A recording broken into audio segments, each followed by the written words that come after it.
اس ماہ ذی الحجہ کے اندر کچھ دنوں کے کچھ مخصوص نام ذکر کیے گئے ہیں، اور پھر مخصوص نام کے ساتھ ساتھ ان کی فضیلتیں، ان کی اہمیتیں بھی روایات میں بیان کی گئی ہیں۔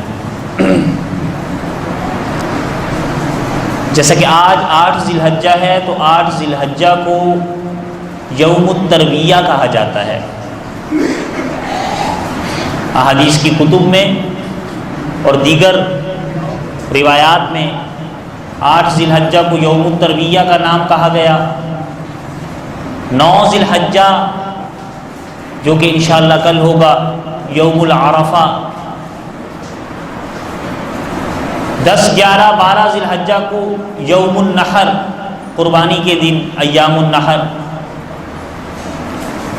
اور اگر 9 سے لے کر 13 ذی الحجہ کے دنوں کو ملا لیا جائے تو ان دنوں کو ایام التشریق کہا جاتا ہے۔